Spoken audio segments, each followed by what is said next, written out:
우리 좌우로 인사 좀 나누십시다. 한 주간도 승리하십시오. 한 번 더 합시다. 당신 때문에 어르신들한테 당신 그러면 안 되고, 당신 때문에 힘이 됩니다.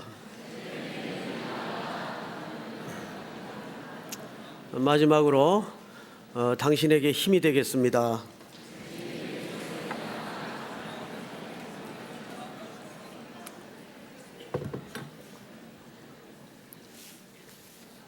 자, 오늘 마가복음 강해 계속 하는데 오늘 말씀의 제목이 예수님의 뭐죠? 예수님의 신방. 신방이라는 용어는 굉장히 좀 우리 젊은 교회는 낯선 용어인 것은 맞습니다. 근데 일반적으로 한국교회 전통적인 목회 패턴이 신방이에요. 신방. 그래서 보통 1년에 2차례씩 대신방들을 하죠. 아주 중요한 목회 일정 중에 하나입니다. 대신방 기간이 되면 이제 보통 목사님 한 분, 또 여전사님 한 분, 또 우중충한 가방 든 이제 몇몇 교인들 이렇게 해서 대여섯 명이 쭉 다녀요. 집집마다 이제 사전에 페이퍼를 놓아드리고 기도 제목을 받아서 목사님이 그 가정에 들어가서 가정의 형편을 살피고 또 무슨 가정적인 문제는 없는지 대화를 하고 그리고는 그 가정에 적절한 하나님의 말씀으로 권면을 하고 하나님 앞에 1년에 한 번씩 예배를 드립니다. 예배를. 이걸 보통 우리가 이제 한국교회 전통적인 대신방이라고 얘기를 합니다. 근데 요즘 이 신방이 굉장히 소홀해지고 점점점 사라져 가고 있습니다. 뭐 이유가 있겠죠. 또 현대인들의 생활의 변화도 있고 또 신방에 대한 중요성을 별로 이렇게 느끼지 못하는 경우도 있고 해서 특별히 제자 훈련하는 교회들은 신방들 이제 거의 안 합니다. 자, 그런데 이 신방은 그럼에도 불구하고 중요합니다. 여러분, 해, 공군 또 기타 특수부대들이 있죠. 제일 중요한 부대가 어느 부대일 것 같습니까?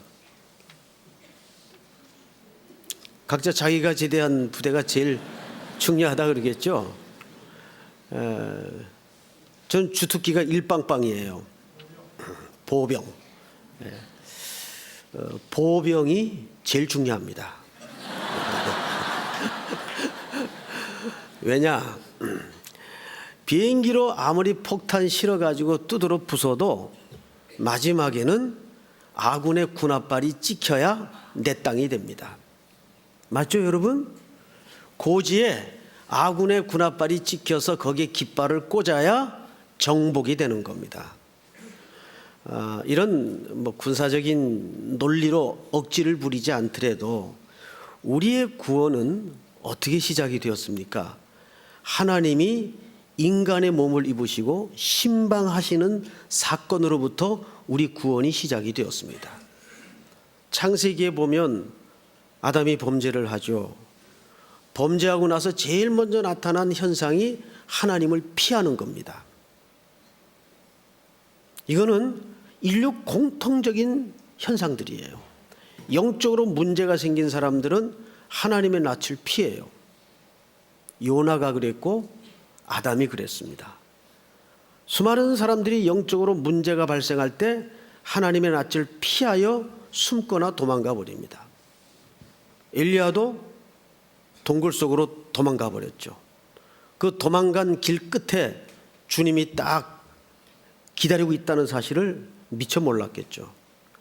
그때마다 하나님은 네가 땅 끝에 도망갈지라도 심지어는 음부의 자리를 펼지라도 내가 거기에 있겠다. 겁나는 얘기죠. 거기에 내가 있겠다. 그것이 집요한 하나님의 사랑이에요. 아담이 범죄하여 하나님의 낯을 피할 때 하나님이 제일 먼저 아담을 찾으셨어요. 아담아, 아담아, 네가 어디 있느냐? 하나님이 신방하신 사건이에요. 그것이 구체화된 사건이 예수님이 아예 몸을 입으시고 이 땅에 오신 사건이죠. 그것도 성에 안 차시니까 성령님을 대신해서 우리 속에다가 집어넣어 주시는 거예요. 이 전부 뭐예요? 신방하시는 사건이에요. 요즘은 세태가 하도 이상하게 변해서 교인들이 죽어가면서 나 신방 좀 해주세요 그러는데도 나 바빠요 못 가요 이러는 목회 세태가 되고 말았어요. 그래서 저는 신학교에서 우리 학생들 가르칠 때 제일 강조하는 게 신방을 강조합니다. 신방은 옛날에나 아버지 세대나 쓰던 구닥다리 구 패턴이 아니에요. 성경에서 창세기부터 일관되게 하나님이 우리를 찾아오시는 사건이에요. 아멘. 그래서 리더이든 간사이든 그리고 집사님이든 장로님이든 특별히 목회자들은 찾아가는 거예요. 에이 뭐 지가 뭐 그러다 나오겠지? 아니요. 그거는 옳은 태도가 아니에요. 끝까지 한 영혼을 포기하지 않고 오늘 그 진원이 왜 안 보이지? 몰라. 그렇게 해서는 그 사람이 아직도 구원의 깊은 경험과 간증이 없는 사람이에요. 내가 그때 옛날에 그렇게 헐벗고 공고할 때 쫙 냄새나는 구석에 나둥그러져 있을 때 아무도 찾아오지 않을 때 슬그머니 진장님이 찾아오셨어요. 그래서 아무 말 안 하고 손잡고 가자 밥 먹으러 딴 얘기 안 해요. 그러나 서로 깊은 대화를 나누지 않아도 마음에 벌써 오고 가죠. 그래서 뭉클해집니다. 마음이 풀어지죠. 신방하는 거예요. 오늘 예수님이 여기서 베드로 장모의 집을 신방하세요. 자, 그런데 오늘 그 신방이 어떤 패턴으로 이루어지는가를 한번 보십시다. 성경을 1장 29절을 보세요. 회당에서 나와. 어디에서 나왔다고요? 회당. 여러분, 회당은 그 당시 종교의 본거지입니다. 근데 지난주 저녁 예배 때 우리가 앞에 본문을 살펴보면서 그 회당에 뭐가 있었다 그랬죠? 귀신 들린 사람들이 있었어요. 회당 안에 종교의 본거지 안에 악한 영에 붙들린 사람들이 거기에서 비명을 지르고 있었어요. 초월적인 힘을 가지고 장난을 하고 있었어요. 근데 그 동네가 무슨 동네죠? 가버나움. 나움이라는 것은 무슨 뜻이라고 했습니까? 위로. 가버나움이라는 말은 위로의 동네, 위로의 마을. 그렇게 예수님은 이 땅에 이사야 선지자의 예언처럼 내 백성을 위로하라. 그 이사야 선지자의 예언이 이 마가복음을 통해서 지금 드디어 실현되고 구현되고 있는 사건이에요.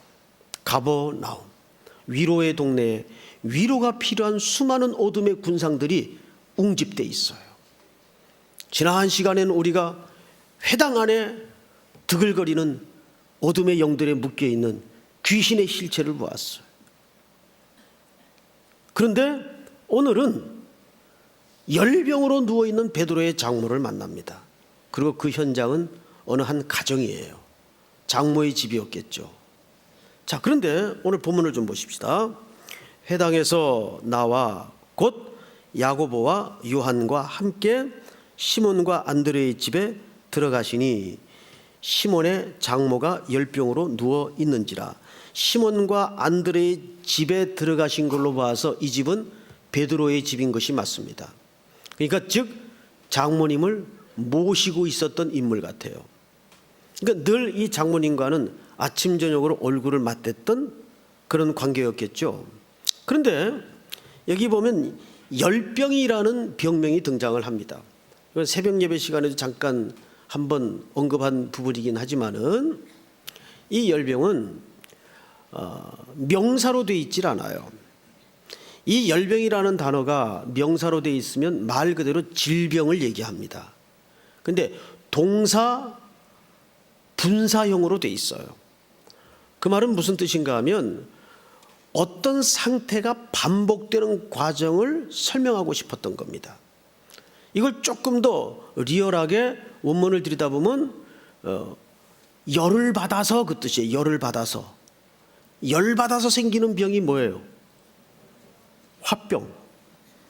이거 한국 사람들이 제일 잘 알고 있는 문제 아니에요.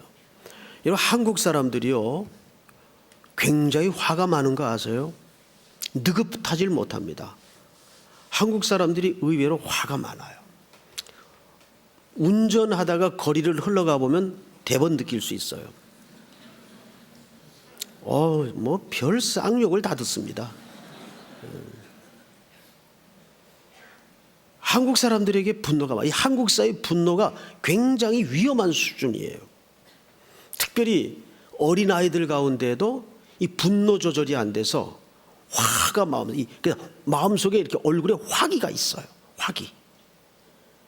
부끄러워서 이렇게 불그레해지는 그런 불금이 아니라 안에 이 화기를 절제하지 못하고 해소하지 못해서 이 화기가 얼굴로 나와요. 얼굴로. 끔찍해요. 그 얼굴을 보면. 이 화병이 굉장히 무서운 거예요. 그러니까 여기서는 명사로 쓰여지지 않는 걸로 봐서 이것은 어떤 상태를, 반복되는 상태를 설명하는 겁니다. 그런데 이렇게 돼 있어요. 열병으로 누워있는지라. 이 누워있다는 말이 분사형으로 돼 있어요. 반복되는 동작을 얘기합니다. 어떤 열을 받아가지고 누웠다 일어났다 누웠다 일어났다 이런 상태에 놓여져 있다 그 말이에요. 그러면 이 가정에 무슨 문제가 있었을까? 근데 슬쩍 성경 기자가 힌트를 드러내고 있습니다. 성경을 잘 보십시다. 30절 시몬의 장모가 열병으로 누워있는지라 사람들이 곧 그 여자에 대하여 예수께 여짜온대. 이거를 조금 더 여러분들이 알아듣도록 새롭게 번역을 하겠습니다.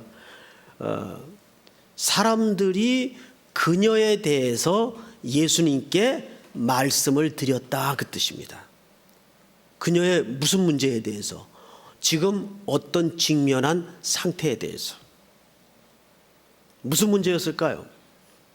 새벽에 나온 분들은 이미 한번 들은 해석이겠습니다마는 여러분, 장모가 열을 받아가지고 누웠다 일어났다 할 만한 일이 대체적으로 가족 구성원 관계상 누구 때문에 그런 일들이 벌어지겠습니까? 사이놈 때문입니다.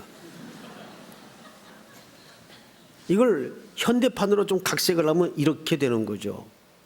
어느 날 평화롭게 매일 바닷가 나가서 일정량의 고기를 잡아서 가족을 잘 부양하던, 직장 잘 다니던 어부 베드로가 어느 날 일단의 동네 청년들 몇 함께 허름한 시골에서 돌아다니던 청년 하나를 만나더니 갑자기 눈빛이 휙 가더니 그분이 오셨어요. 그리고 따라 나서는 거예요.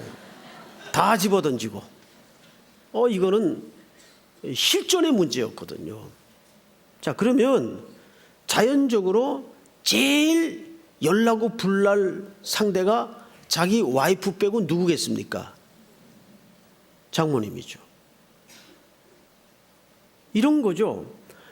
그 대기업 S그룹 과장으로 잘 다니다가 어느 날 3.1교회 가서 은혜 받고 필 꽂혀가지고 아무래도 총신 시험 봐야 되겠습니다.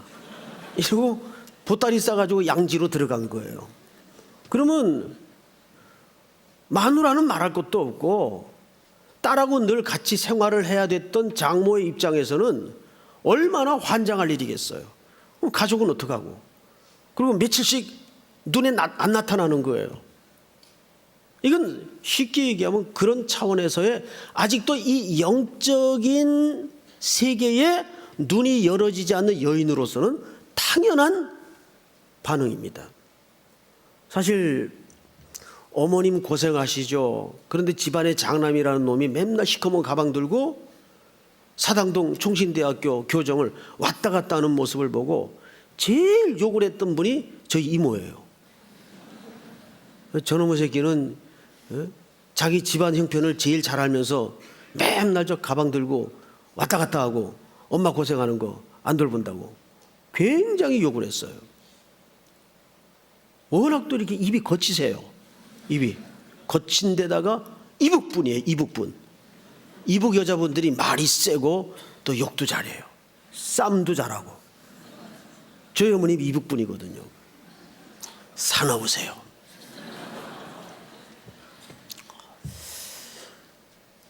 이 가정이 그런 지금 가족 구성원 간의 관계에 문제가 생긴 겁니다. 그래서 그 여인에 대해서 예수님에게 말씀을 드린 거예요. 그러자 예수님이 그 인생의 문제로 가슴앓이를 하고 있는 이 여인을 간과하지 않으시고 그 집을 뭐 하신 겁니까? 신방을 하신 겁니다. 신방해야 됩니다. 직장으로 가야 돼요. 안 나오면 쫓아가야 돼요. 아멘. 언제까지? 끝까지. 제 인생의 철학은 끝까지 하는 겁니다. 끝까지. 끝까지 하는 거예요. 그 형제가 나올 때까지, 그 자매가 나올 때까지. 왜? 주님이 나를 그렇게 포기하지 않았어요. 주님이 우리 같은 진상들을 끝까지 포기하지 않았어요. 그래서 그 구속의 은혜가 내 속에 분명하고 확신이 있기 때문에 어떤 인간적인 끈질김으로 하라는 말이 아니에요. 구속의 사랑으로, 성령에 이끌려서. 믿습니까? 이 한 영혼의 그 아픔을 간과하지 아니하시고. 보통 우리가 하나님 이 일 한다 그러면 보통 스타일이 어때요? 에이 그러기나 말기나 그냥 가자. 지져도 기차는 가는 거야. 그리고 소탐 대실하지 말고 뭐 이래가면서 그냥 무시할 수가 있어요. 아니요. 하나님의 일을 하는 사람들은 작은 것에도 최선을 다해야 됩니다. 맹수들이 먹잇감을 체포할 때, 그건 체포라 그러는 게 아니죠. 먹잇감을 포획할 때 대충 하는 법이 없죠. 작은 것도 사력을 다하지 않습니까? 우리 주님이 그러셨어요. 소자 한 사람도 똑같이 창조된 하나님의 형상으로 대했어요. 왜? 거기에 우리가 감당해야 될 구속의 원리가 감춰져 있기 때문입니다. 그래서 우리는 무슨 일을 하든지 십자가의 기본 정신에서 시작을 해야 돼요. 내가 그 자리에 있었다. 이걸 놓쳐서는 안 됩니다. 그렇게 주님은 이 집에 신방을 오셨습니다. 그런데 한 여인이 가슴에 불덩어리를 안고 누웠다 일어났다 누웠다 일어났다 인생의 문제를 끌어안고 걱정과 염려와 불안 속에 붙들려 있는 거예요. 이때 주님이 이 여인을 향해서 자 보십시다.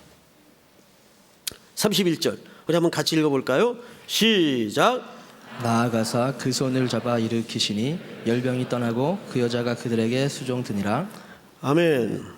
나아가서 그 손을 잡아 일으키셨다. 여러분 성경에서 예수님의 손이라든지 하나님의 손이라든지 이 손이라는 표현이 등장할 때는 반드시 그것은 권세 또는 권능을 얘기합니다.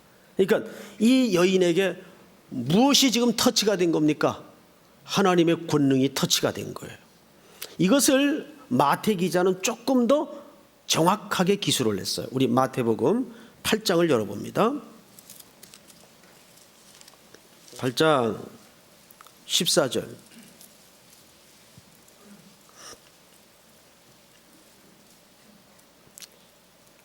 예수께서 베드로의 집에 들어가사 그의 장모가 열병으로 앓아 누운 것을 보시고 그의 손을 어떻게 하시니 만지시니 열병이 떠나가고 여인이 일어나서 예수께 수종 들더라.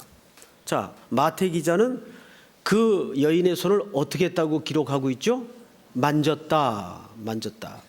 자, 우리 옆에 사람 이렇게 손을 한번 이성끼리 말고 동성끼리만 한번 따뜻하게 한 살그머니 잡아보세요. 예. 끝날 때까지 잡고 설교 들으세요. 여러분 이제 놓으셔도 됩니다. 불편을 드려서 굉장히 죄송합니다. 저도 아주 이 손잡으라는 거 딱 질색이에요 사실은. 그런데 사람이 이 스킨십이 굉장히 중요한 커뮤니케이션입니다. 요즘 프리허그라는 것도 있죠. 모르는 사람끼리 그냥 몇 사람씩 안아주는 거예요. 그런데 초등학교 아이들 학교 갔다가 돌아오면 엄마들이 이렇게 꼭 한 번씩 안아주는 게 좋습니다. 오, 수고했어. 저는 지금 우리 애들 다 나이가 들었는데도 꼭 안아줍니다. 물론 제가 이제 거의 안기는 형국이죠. 네. 아들놈은 저를 들었다 놨다 합니다. 아유, 번쩍번쩍 들려요. 번쩍번쩍. 그런데 그렇게 스킨십을 하는 게 좋습니다. 가족 구성원 간에. 물론 부부끼리도 마찬가지고. 근데 이 스킨십은 특별히 손을 맞닿는 것은 굉장히 중요한 사람과 사람 간의 커뮤니케이션이에요. 여기에 지금 하나님의 권능과 권세가 이 여인의 손을 터치합니다. 그러면서 이 여인의 병든 마음이 고쳐지기 시작해요. 여러분 조금 감정이 어색한 사람끼리도 처음에는 힘들고 불편하지만 그냥 무슨 속사정이 복잡했더라도 그냥 한번 가서 그냥 안아버리세요. 그러면 다 논리가 무너집니다. 에이, 내가 왜 쓸데없이 그랬나? 내가 그 소소한 일 가지고 왜 그랬을까? 후회가 밀려오죠. 그만큼 사람의 이 피부와 피부가 맞닿는 것은 소중한 소통입니다. 우리 주님이 그것을 가장 잘 사용하셨어요. 마태 기자는 손을 만졌다 그랬어요. 근데 마가복음은 뭐라고 표현을 했는가 하면 본문으로 다시 가서 보세요. 손을 잡아 일으키시니. 어느 게 맞을까요? 둘 다 맞습니다. 둘 다 맞지만 각각 다른 동작을 포착해서 묘사했을 뿐이에요. 자, 손을 잡아라는 말은 하나님의 권능과 예수님의 능력이 그 손을 타고 여인의 심령 속으로 심장부로 흘러 들어간 거예요. 이 사람이 손을 잡는다는 것은 그 사람의 마음이 따뜻하게 내 심장 한복판에 전달이 된다는 거죠. 그런데 제가 참 돌아보면 너무 직선적이고 좀 굳은 생활을 했던 과거가 있어요. 여성들하고 악수를 안 했어요. 근데 그거를 3.1교회 와서 무너뜨려 버렸습니다. 가끔 가다가 얼핏 옛날 습관이 남아가지고 이 자매들하고도 이렇게 손 내미는 게 선뜻 안 갈 때가 있어요. 여자들하고 악수를 안 했어요. 난 절대 정으로 목회 안 한다. 이런 별 거지 같은 이유를 혼자서 골똘히 생각을 해가지고 실제 여성들하고 한 20년 가까이 목회하면서 악수를 안 했어요. 그래서 연세 드신 권사님들한테, 연세 드신 어르신들한테 처음에 아주 욕을 바가지로 먹었어요. 싸가지 없는 목사, 교만한 목사. 그래도 my way, 내 길을 가련다, 욕해라. 그 이제 어느 정도 10년 세월이 지나니까 아예 그냥 기대도 안 하고 뭐 그러려니. 그리고 이제 그다음부터는 별로 욕 안 하시더라고요. 근데 돌아보니까 참 죄송해요. 그때 저도 시퍼렇게 젊었고 해서 그렇게 안 했어요. 그런데 이 사람이 손을 맞잡는 것은 굉장히 중요한 교제의 수단이거든요. 그래서 우리 3.1교회 성도님들은 어르신들을 만나든, 어르신들은 우리 젊은이들 만나고 안아주세요. 둘이 몰래 앉지 말고 공동에 다 보는 자리에서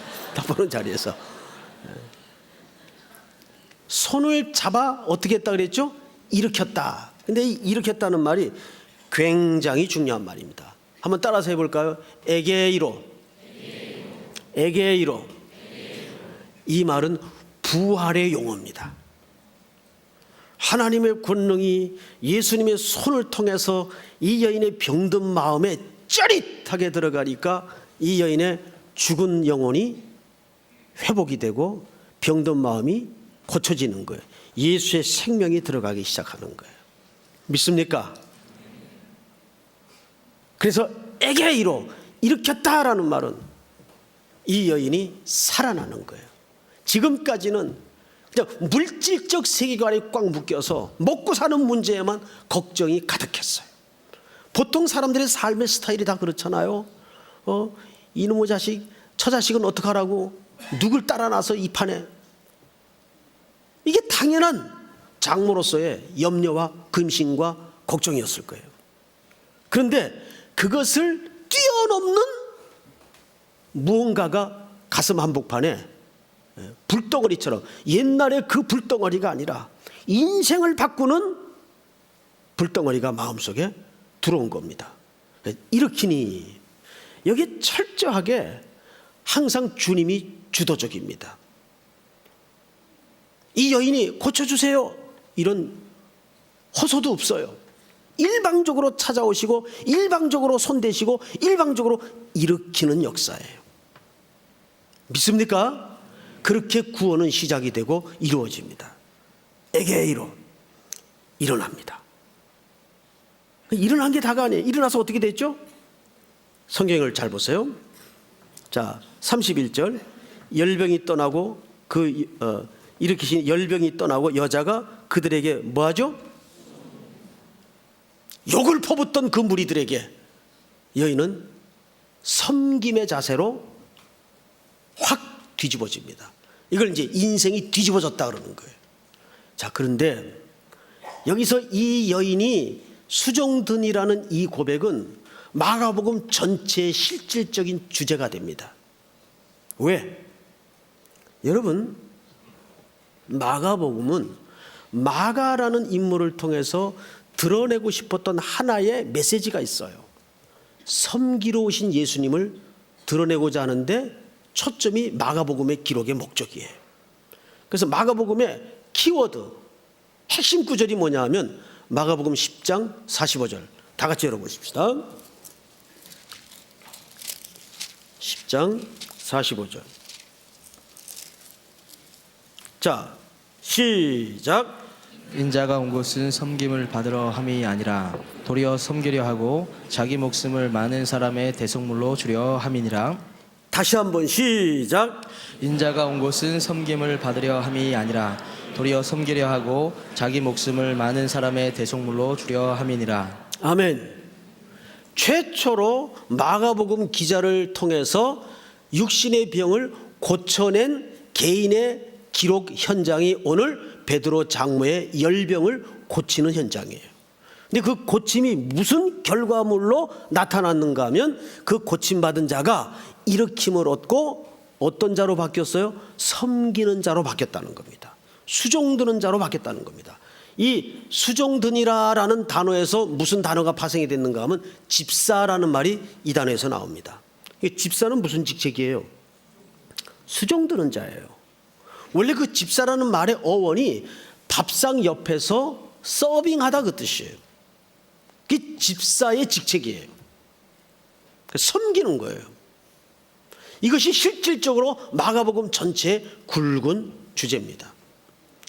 요즘은 거의 그 아이패드들을 다 쓰죠. 안 씁니까? 네, 쓰죠. 그 아이패드에 보면 요즘은 그 팟캐스트, 그래서 팟빵이라고 그러죠. 팟캐스트 방송. 거기에 아주 유익한 방송들이 굉장히 많습니다. 또 좋은 강의들이 어마어마하게 올라와 있어요. 요즘 또 외국어는 밑에 언어 열심히 있는 분들이 다 자막을 달아줘가지고 그냥 영어를 못 들어도 다 볼 수 있도록 좋은 테드 같은 방송들이 참 많습니다. 그 중에 맛있는 교회사 이야기라는 방송이 있어요. 감신대 이덕주 교수가 매 정한 시간에 나와서 방송을 한 걸 매번 그 업데이트를 해줍니다. 근데 이야기를 이 교수님이신데 굉장히 구수하게 그 한국 교회에 감추어졌던 이야기를 옛날 얘기해 주듯이 슬슬 풀어줍니다. 제가 그 팟빵을 듣다가, 팟빵은 원래 먹는 건데, 듣다가 누구 이야기를 듣게 됐는가 하면, 혹시 그 들어보신 분들은 아실 겁니다. 그래서 이분 자료를 제가 오늘 오후 내내 좀 찾았어요. 그 양화진 외국인 선교사 묘에 가면 3대가 6명이, 그러니까 가족묘식으로 묻혀 있는 선교사님이 계십니다. 누군지 아십니까? 이분의 이름은 윌리엄 제임스 홀 선교사입니다. 이분은 캐나다의 그 1860년도에 태어났어요. 그러다가 그가 빈민들을 위해서 헌신하겠다는 각오를 가지고 의사가 됩니다. 그러니까 의대를 진학을 해요. 그리고는 이제 뉴욕으로 나와서 학교를 다니게 됩니다. 뉴욕 퀸즈 의대에 진학을 하게 되죠. 그리고 이제 학교를 졸업하고 실습생으로 어느 병원에 들어갔다가 거기에서 운명의 여인과 눈이 맞아요. 그 여인의 이름이 누구냐면 로제타라는 여인입니다. 들어보셨나요? 로제타.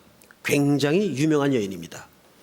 이제 앞으로 여러분들이 들어보시면 그 여자 대번 알만한 분이에요. 이 로제타는 펜실베니아 의대를 선교를 위해서 입학한 여자예요. 그리고 이분도 그 어느 병원에 실습생으로 들어갔다가 거기에서 두 사람의 뜻이 비슷해서 교제가 이루어지고 만남이 이루어집니다. 둘이 약혼을 하죠. 그런데 운명의 장난인 것은 남자는 중국 선교사로 떠나기를 원했고, 중국은 큰 나라니까. 그런데 이 여인은 오로지 한국에 여의사가 없다는 사실 하나 때문에 의학을 준비하던 여자예요. 특이한 이력의 여자입니다. 로제타. 그 당시만 해도 한국에서는 많은 여자들이 제대로 진료를 받지 못해서 죽어갔어요. 왜냐하면 여성들이 이 상체를, 남자는 물론이러니와 특별히 여자 의사 앞에서도 노출을 죽어도 안 하기 때문에 등에다가 대고 진료를 하곤 했답니다. 그래서 급히 그 먼저 들어와 있었던 선교본부에서 한국에 여자 의사 좀 보내달라. 그런데 그 당시만 해도 미국에 여자가 의학 공부를 한다는 것은 특권층 중에 특권층인데, 그런 수재들이 뭐하러 그 당시만 해도 딴 끝에 해당하는 이 극동 이름도 모를 조그만 나라에 오겠습니까? 그런데 학교 수업 시간에 그 보고를 우연히 접해 듣고 이 로제타는 내가 의사가 되어서 그 조선 땅에 여자 의사로 가야 되겠다, 이렇게 해서 준비를 하던 여자예요. 그런데 이 두 윌리엄 제임스 홀과 로제타가 사랑하는 사이인데 운명의 장난처럼 선교지가 비전이 다른 거예요. 그러면 어떻게 하면 좋겠어요? 어디로 가야 맞는 거예요? 그래서 결국 남자는 중국 땅으로 가고 여자는 한국 땅으로 오게 됩니다. 그러다가 이 제임스 홀이 그리움이 너무 사무쳐서 선교본부에다가 선교지 변경 요청을 합니다. 선교도 좋지만 내 사랑하는 여인이 가 있는 그 이름도 모를 극동 조그만 나라에 나도 보내주십시오 해가지고 선교본부에서 허락을 해요. 이들의 아픈 사랑을 우리가 이대로 보고만 있을 수는 없다. 그래서 선교본부에서 선교지 변경을 해줍니다. 그래서 1년 후에, 중국 간 지 1년 후에 윌리엄 제임스 홀이 한국으로 날아옵니다. 그래서 그 두 사람은 미국에서 약혼을 하고 결혼식을 한국에서 하는 최초의 외국인 결혼식이 한국에서 이루어져요. 이분들 가족 이력을 보면 한국 최초라는 수식어가 굉장히 많이 따라붙습니다. 그렇게 한국에서 결혼식을 올린 최초의 외국인이 됩니다. 그래서 이 부부는 한국에서 열심히 이제 선교 활동을 해요. 뭐 그 안에는 뭐 청일 전쟁도 일어나고 미일 간의 갈등도 빚어지고 하는 가운데 그만 이 윌리엄 제임스 남편이 풍토병에 걸리게 돼요. 전염병에 걸려서 죽습니다. 젊은 나이에 34세 나이에 죽어요. 얼마나 기가 막혀. 근데 이미 어린 아들이 하나 있고 뱃속에는 유복자가 하나 있는 거예요. 딸인지 아들인지도 모르는 생명이 뱃속에 있는 겁니다. 남편을 잃은 상심에 이 로제타는 이제 출산을 위해서 미국으로 건너가요. 그리고 출산을 하자마자 3년 만에 남편이 숨진 이 조선 땅에 다시 돌아오죠. 그 남매를 데리고, 이게 둘째가 딸이었어요. 근데 이 딸이 한국에 오자마자 그만 풍토병, 전염병에 걸려서 이 딸마저도 조선 땅에서 생명을 잃습니다. 참 가족사를 보면 이 땅을 위해서 너무나 희생을 많이 치렀던 여인이에요. 그건 한국 땅에서 이 로제타는 어떤 일들을 하냐면 남편의 죽음을 기려서 평양에다가 기홀 병원이라는 병원을 설립하게 됩니다. 기홀은 무슨 뜻인가 하면 남편 홀을 기념하는 병원이다. 이름을 아주 쉽게 짓죠. 그래서 병원 이름이 기홀 병원인데 이 병원은 유명한 병원입니다. 그리고 저는 이제 이분을 어떻게 알았는가 하면 일찍이 맹인교회에서 맹인 학생들을 또 맹학교에서 맹학교 학생들을 가르치면서 로제타 점자 타작이라는 걸 듣게 되었어요. 이분이 만든 겁니다. 이분이 최초로 우리나라에 점자 교육을 가능케 한 여인이에요. 그 점자 타자기를 만듭니다. 그리고 점자 책들을 만들어 줍니다. 그리고 맹학교를 세우고 청각 장애인들을 위한 학교를 세우게 되죠. 그리고 이어서 이분이 설립한 학교는 이대 병원, 인천 간호대학, 인천 기독병원, 경성 여자의학 전문학교, 이 학교는 나중에 고대병원이 됩니다. 병원을 그렇게 많이 세웁니다. 그리고 그는 1951년에 85세 일기로 숨을 거둡니다. 그리고 이 땅에서 태어났던 그 아들 쇼우드 홀은 후에 광성고등학교에 초청을 받아서 학생들에게 연설을 하게 됩니다. 그때 유언을 하나 남기죠. 그 연설을 할 때 이 쇼우드 홀은 91세예요. 내가 죽거든 내 아버지가 숨진 그리고 내 어린 여동생이 숨진 이 조선 땅에 나를 묻어주십시오. 그리고 그도 이 땅에 묻힙니다. 이렇게 이 가족은 많은 헌신을 하게 돼요. 근데 후에 이 가족에 대한 잠깐의 기록을 제가 읽어드리고 마치겠습니다. 이런 기록이 남아져 있습니다. 이 쇼우드 홀이 후에 조선회상이라는 책을 써요. 그러니까 유명한 책입니다. 여기 한 권의 책이 있다. 그리고 여기 한 인간이 있다. 그 책보다 더 위대한 양화전에 묻힌 선교사들은 모두 젊은 청년들이었다. 대개 보면 가서 이제 그 연역을 보면 나이들이 23, 26 거의 요 사이에 한국 땅에 무모하게 건너와서 결코 무모하지 않게 죽어간 그런 청년들입니다. 그들이 처음 생명부지의 나라 조선에 간다고 했을 때 무모하다 했다. 실제로 사랑하는 가족을 잃고 목숨을 잃기도 했다. 그렇게 헌신했지만 정작 복음 전파는 불법이라 거절당하고 낯선 이방인으로 묵어당하고 사역의 열매는 변변치 못했다. 그러나 이 이방인 그리스도인들은 한국을 포기하지 않았다. 죽기까지 사랑했고 죽어서도 자녀들에게 사명을 이어갔다. 세상은 결코 이해할 수 없는 신비로운 사랑의 사명이었다. 이해받지 못했으나 그 신실한 신앙과 사랑이 고마와 조금씩 선교의 문이 열리더니 120여 년이 지난, 이게 10년 전 책이니까, 지나서는 이 땅의 방방곡곡마다 교회가 세워지고 천만의 그리스도인들이 생겨났다. 무모한 열정으로 시작된 조선 선교는 전무후무한 선교의 역사가 되었다. 한국의 그리스도인으로서 양화진에 묻힌 선교사들과 그 가족들에게 갚을 수 없는 빚을 졌다. 한국의 그리스도인들은 이제 죽도록 사랑하지 않으면 모두 죄인이 되었다. 이 말이 참 가슴 묵직하게 부담감으로 다가옵니다. 한국의 그리스도인들은 이제 죽도록 사랑하지 않으면 모두 죄인이 되었다. 그것이 이 목숨을 걸고 대를 이은 사랑에 대한 도리이다. 여러분, 우리는 매년 2차례에 걸쳐서 2달을 모두 넉 달을 사방에 흩어져서 20년 가까이 복음을 전하고 씨를 뿌렸습니다. 그것이 여러분 당대에 꽃을 못 볼 수도 있어요.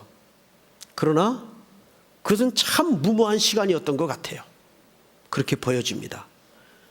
그러나 복음의 능력은 절대 그렇지 않습니다. 예수 그리스도를 심장 한복판에 제대로 만난 사람은 그분을 위해서 수평의 관계가 아니라 수직의 관계로서 사랑의 순종과 복종을 하지 않을 수 없는 수종 들고 섬기는 자로 일어설 수밖에 없습니다. 오늘 이 베드로의 장문은 예수님의 손에 붙잡혀 그런 물리적인 삶의 자리에서 일어나는 순간 그 무리들을, 특별히 예수님을 수종 드는 인생이 되었습니다. 여러분, 사도 바울은 빌립보서에서 이런 고백을 남깁니다. 오직 한 가지 일, 뒤에 있는 것은 잊어버리고 오직 한 가지 일, 그것을 one thing이라고 얘기를 합니다. 한 가지 일, 그게 뭘까요?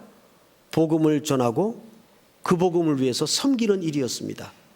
우리 3일의 모든 그리스도인들이 주님 오시는 그날까지 오직 그 하나를 위해서 주님께 수종드는 인생으로 또 한 주간을 장흥에서, 목포에서 승리로 순종하기를 주의 이름으로 축복합니다. 우리 다 일어나십시다. 모든 상황 속에서 주를 찬양할지라.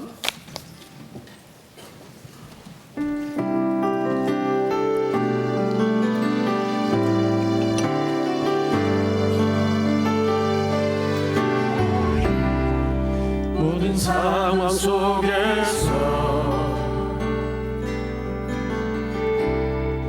주를 찬양할지라.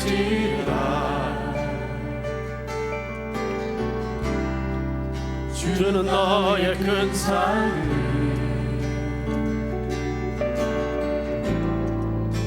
큰 도움이시라. 주의 얼굴 구할 때, 주의 얼굴 구할 때, 주의 영을 부으사 크신 사랑 안에서 주를 보게 하소서.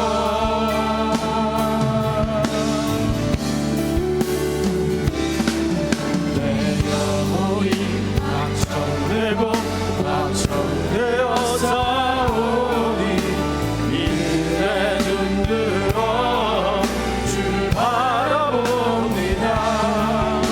내 영혼이 확정되고 확정되어 싸우니 이내 눈 들어 주를 바라봅니다.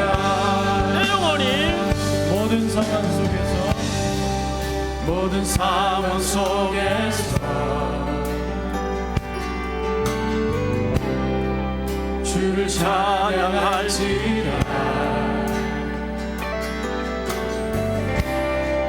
주는 너의 그 삶을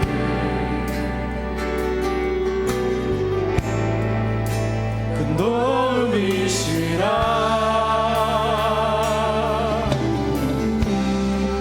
주의 얼굴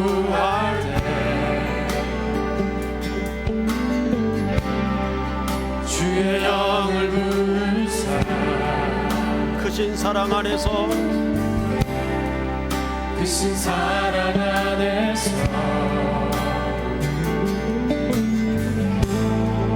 주를 보게 하소서.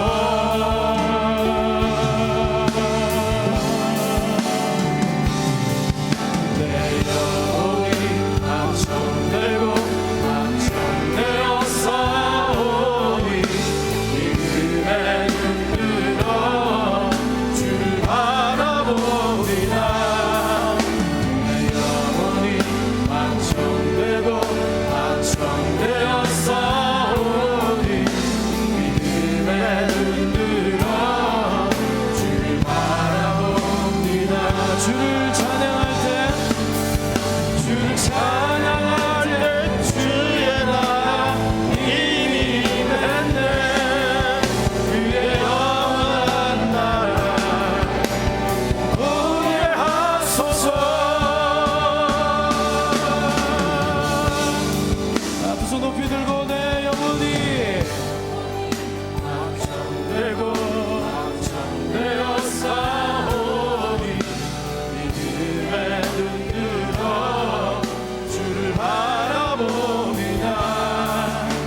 내 영혼이 방청되고 방청되어 싸우니 믿음의 눈 들어 주를 바라봅니다. 우리 마지막 한 번 더 선포합시다. 내 영혼이 확정되고 방청되고 방청되어 싸우니 믿음의 눈 들어 주를 바라봅니다. 내 영혼이 방청되어 싸우니 믿음의 눈 들어 주를 바라봅니다. 우리 두 가지만 함께 기도합시다. 다 같이 눈을 감으시고, 하나님, 오늘도 주신 말씀처럼 성령을 충만히 받는 내 개인의 인생과 우리 공동체가 될 수 있도록, 한 해가 될 수 있도록 도와주시고, 오늘 저녁에 주신 말씀처럼 특별히 예수님의 손에 붙들려 일으킴을 얻고 그분만 수정되는 인생이 되도록 복을 주옵소서. 다시 한번 물리적인 죽었던 삶의 자리에서 예수님의 손에 이끌려 일어나게 하여 주시옵소서. 내일 장흥 목포 선교를 위해서 한 주간 그 현장에서 놀라운 영적인 전투가 벌어질 텐데, 아무도 침륜에 빠지거나 뒤로 물러서지 말고 당당히 맞서서 어둠의 권세 잡은 자들과 승리할 수 있도록 은혜를 더하여 주시옵소서. 이미 이겨놓은 십자가의 승리를 확인하는 한 주간이 될 수 있도록 도와주시옵소서. 우리 주여 부른 다음에 소리내어 통성으로 기도합니다. 주여! 사랑하시는 아버지 하나님, 은혜를 감사합니다.